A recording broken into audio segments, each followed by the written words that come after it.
Pengen menjalani hidup minimalis, tapi kok kayaknya banyak banget ya tantangannya.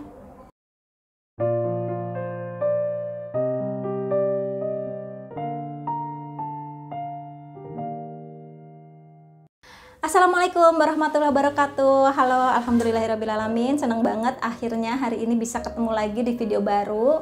Hari ini insya Allah aku mau membahas tentang tantangan-tantangan yang umumnya dihadapi oleh para minimalis, khususnya bagi para minimalis yang baru mau belajar untuk memulai hidup minimalis gitu ya. Ini berdasarkan dari cerita atau curhatan teman-teman di DM dan juga tentunya berdasarkan dari pengalaman aku sendiri juga dulu gitu ya, gimana waktu awal-awal untuk memulai hidup minimalis itu kesulitan apa aja yang aku hadapin dan gimana caranya aku menghadapi kesulitan-kesulitan itu gitu.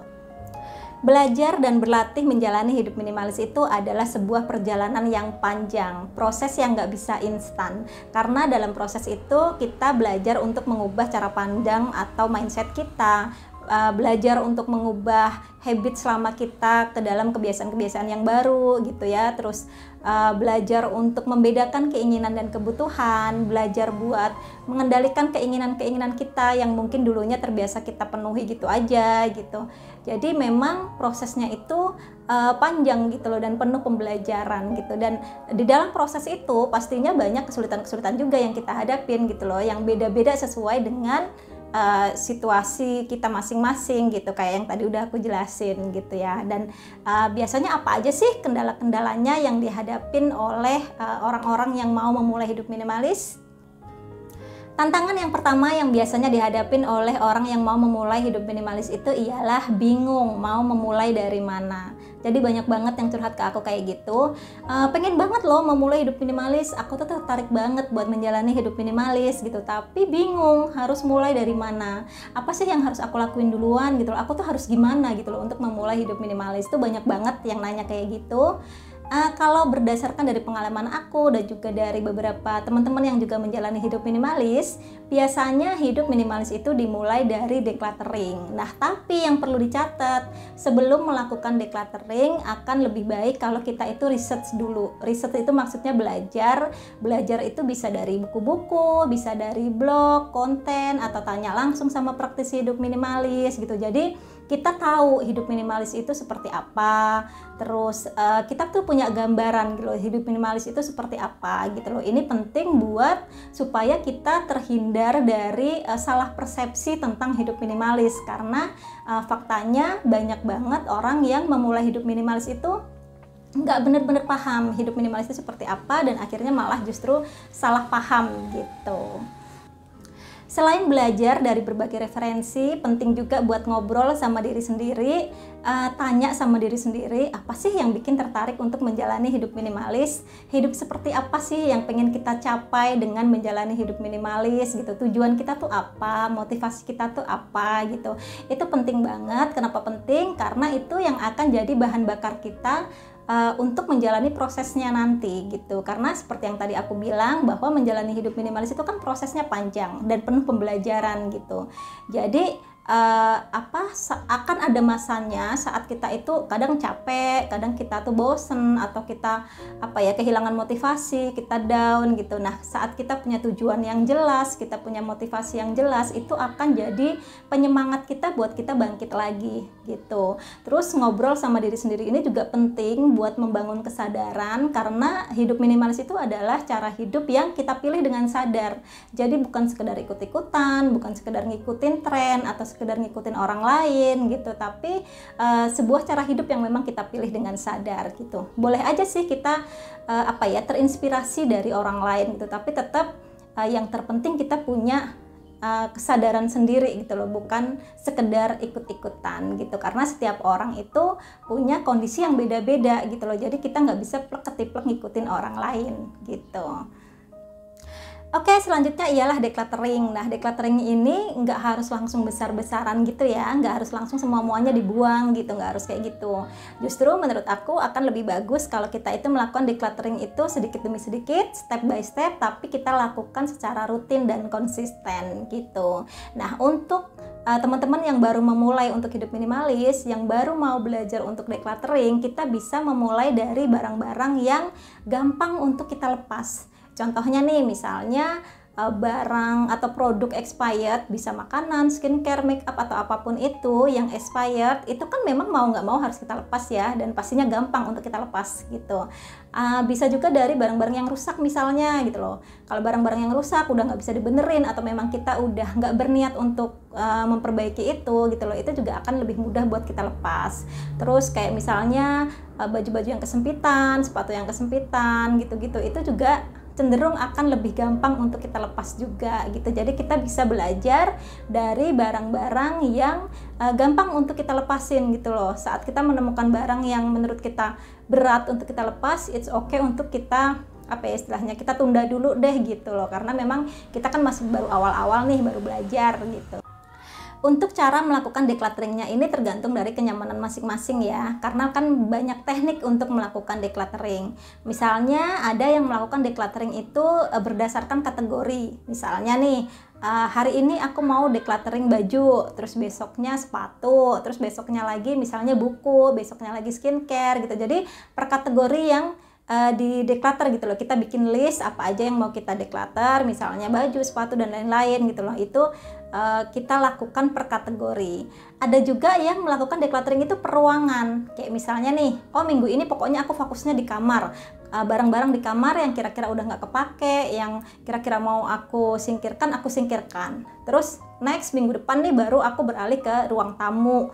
Terus minggu depannya lagi misalnya aku beralih ke kamar mandi atau ke dapur gitu. Jadi ada juga yang melakukan decluttering itu per ruangan kayak gitu. Nah itu terserah kita aja sih sebenarnya ya, tergantung dari kenyamanan kita masing-masing. Tapi kalau kita masih baru pemula banget nih, baru mau belajar decluttering, kita bisa memulai dari barang-barang pribadi kita supaya kita nggak berkonflik sama orang lain, atau kita mulai dari area-area yang kecil dulu nih, kayak misalnya laci, meja rias, atau mungkin yang mau yang lebih kecil lagi dimulai dari tas kita. Misalnya di tas kita itu kan mungkin ada kertas-kertas yang nggak kepake, ada bolpen yang udah macet gitu, atau ada struk-struk misalnya gitu. Kita bisa memulai dari area-area yang kecil dulu sambil belajar gitu loh, untuk melakukan decluttering ke area yang lebih besar. Tantangan yang kedua ialah tinggal bersama orang yang bukan minimalis. Bisa jadi orang tua, keluarga, atau bahkan pasangan kita sendiri. Nah ini juga, tantangan ini dulu aku hadapin juga, karena kebetulan suami aku juga bukan seorang minimalis. Bahkan bisa dibilang suami aku itu dulunya ialah hoarder gitu ya, orang yang suka banget ngumpulin banyak banget barang. Dan bahkan waktu pertama kali kami pindah ke rumah untuk berpisah dari orang tua gitu loh, untuk pisah dari orang tua, itu barang-barang dia itu bisa 6 atau 7 kali lipat dari barang-barang yang aku punya gitu loh. Dan itu banyak banget, bener-bener aduh aku udah nggak bisa ininya gitu ya, nggak bisa ngegambarinya seperti apa banyaknya. Baju-bajunya dia sendiri aja itu bisa 1 lemari penuh aja itu masih kurang gitu. Terus belum sepatu-sepatunya, kertas-kertas dari kantor, barang-barang dari kantor yang udah dari kapan tahu itu banyak banget. Terus kayak koleksi-koleksinya dia gitu. Terus banyak banget gitu. Dan termasuk suami aku itu termasuk orang yang sulit untuk melepaskan barang-barang yang menurut dia itu sentimental gitu loh. Dia tuh sulit banget gitu. Nah gimana tipsnya kalau kita tinggal bersama orang yang bukan minimalis? Yang pertama ialah tentu aja menghargai mereka ya gitu loh, karena hidup minimalis itu adalah sebuah cara hidup yang sangat personal. Sebenarnya cara hidup apapun, mau itu vegetarian, vegan, hidup sehat, hidup apapun namanya gitu loh, termasuk hidup minimalis juga, frugal living atau apapun itu adalah cara hidup yang kita pilih secara pribadi kita gitu, dan kita nggak bisa memaksakan orang lain harus punya pandangan yang sama, harus punya cara hidup yang sama dengan kita, walaupun itu pasangan kita sendiri gitu.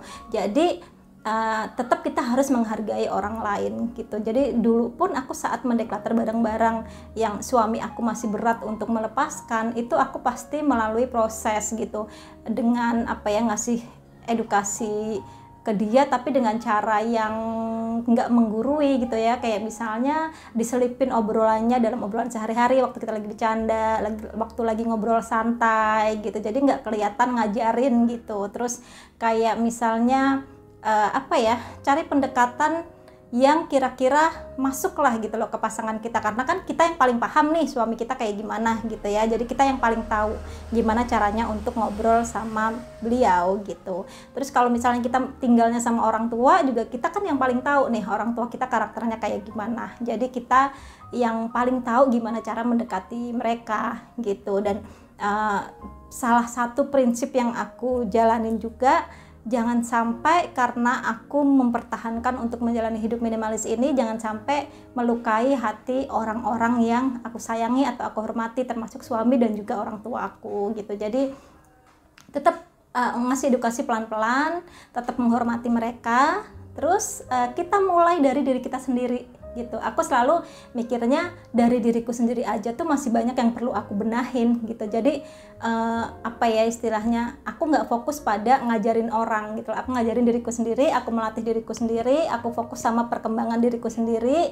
Dengan begitu kita tuh jadi mencontohkan dalam kehidupan kita sehari-hari ke orang-orang di sekitar kita, hidup minimalis itu seperti apa dan manfaatnya seperti apa gitu. Dan karena kebetulan di rumah aku tinggalnya nggak ada orang tua dan nggak ada keluarga yang lain, jadi cuman ada suami dan anak-anak aku, jadi otomatis alhamdulillah aku jadi lebih gampang gitu loh, khususnya ke anak-anak aku ya gitu. Aku lebih gampang untuk mendidik mereka, ngasih tahu mereka tentang hidup minimalis itu seperti apa, aku mencontohkan ke mereka gitu. Dan suami aku juga lihat gitu loh perkembangannya, rumah jadi lebih rapi, lebih bersih, aku juga secara mental kelihatan lebih sehat, lebih happy, lebih lebih positif gitu auranya gitu. Jadinya lama-lama dia pun jadi istilahnya ikutan jadi minimalis juga gitu, walaupun tanpa dia sadarin gitu. Dan walaupun belum se-mindful atau sesadar aku dalam menjalani hidup minimalis, tapi dia udah kelihatan beda banget lah gitu loh dari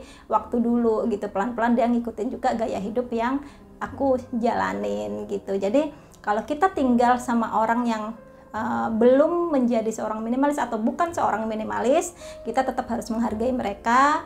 Terus kita fokus sama perkembangan diri kita sendiri aja dulu, sambil mencontohkan ke mereka, sambil ngasih edukasi pelan-pelan gitu ya.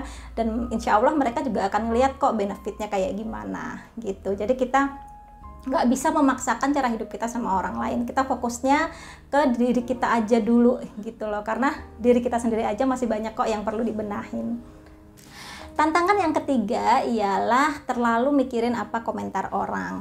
Jadi kadang tuh kan ada aja ya orang-orang yang komentarnya tuh nggak enak gitu. Misalnya ngatain kita pelit, ngatain kita perhitungan, ngatain kita orang yang nggak bisa menikmati hidup gitu.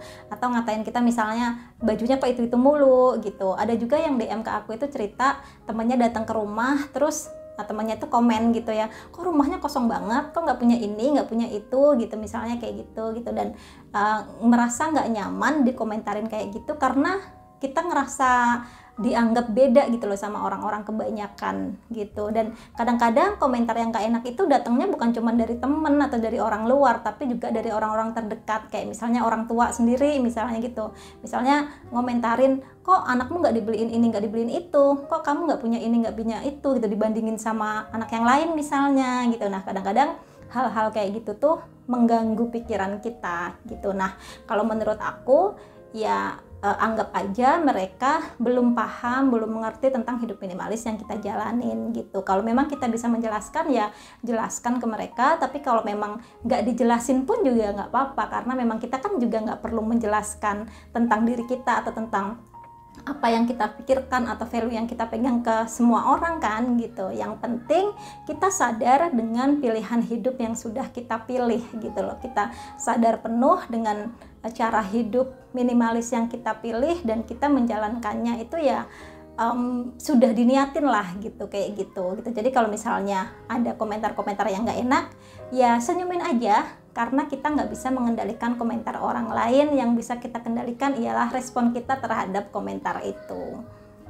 Tantangan selanjutnya ialah menyikapi pemberian orang lain. Nah, setelah kita menjalani hidup minimalis, itu kan kita pasti pandangan kita berubah ya tentang pemberian orang lain. Kita mau nerima tapi kita nggak butuh, nggak kita terima tapi nggak enak gitu ya.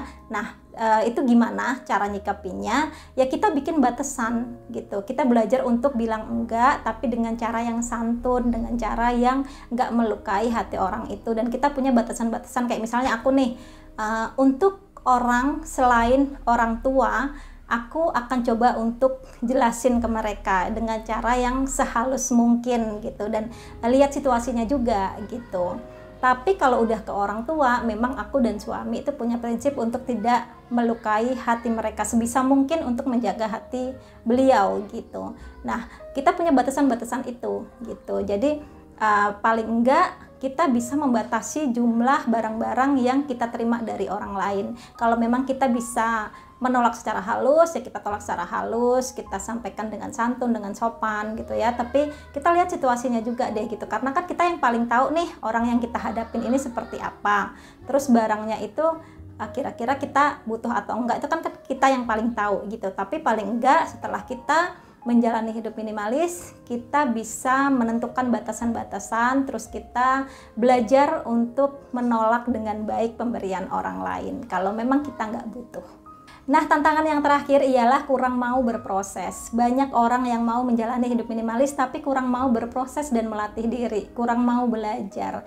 Jadi pengennya semuanya tuh instan, langsung bersih, langsung rapi, pengennya rumah tuh udah kayak langsung di konten-konten YouTube atau konten-konten Instagram, rapi, bersih semuanya, tanpa mau bersusah-susah untuk melakukan decluttering secara rutin gitu. Atau ada juga yang decluttering besar-besaran di awal, tapi abis itu nggak menjaga keberlanjutan decluttering, akhirnya barangnya numpuk lagi.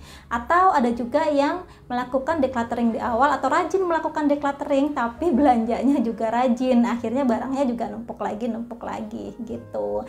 Dan yang perlu dicatat ialah hidup minimalis itu bukan hanya tentang barang. Jadi banyak hal yang menyertai dalam hidup minimalis itu, kayak pengelolaan uang, terus kita melatih kesadaran kita, terus bagaimana kita mencintai lingkungan, banyak hal gitu loh. Jadi memang harus terus belajar dan belajar, terus mengembangkan diri gitu. Nggak ada kata selesai atau kata sempurna dalam hidup minimalis. Bahkan aku pun juga sampai hari ini masih terus belajar, masih terus mengembangkan diri, masih terus melatih diri untuk bersyukur, untuk mengendalikan keinginan-keinginan, untuk membedakan mana kebutuhan dan keinginan. Kadang-kadang masih kecolongan juga, dan itu sangat manusiawi ya gitu. Jadi memang menjalankan hidup minimalis itu adalah proses yang panjang, yang penuh pembelajaran. Jadi nggak bisa hanya urusan barang aja gitu, dan tentunya kita harus mau berproses, itu penting banget. Oke, terima kasih. Itu tadi beberapa tantangan-tantangan yang biasa dihadapin oleh orang-orang yang mau memulai untuk belajar hidup minimalis, dan juga dulu aku hadapin saat aku memulai untuk belajar hidup minimalis, dan juga bagaimana cara menghadapinya gitu. Semoga aja apa yang aku sampaikan hari ini bermanfaat. Mungkin teman-teman ada yang relate sama kondisi tadi, yuk kita berbagi cerita di kolom komen. Terus teman-teman kalau ada, khususnya para ibu ya, kalau ada yang tertarik untuk lebih jauh mempelajari tentang hidup minimalis, bisa follow Simple Living Moms. Di situ aku banyak berbagi tentang hal-hal yang bisa kita praktekkan untuk berlatih hidup minimalis. Terima kasih udah nonton, sampai ketemu di video berikutnya.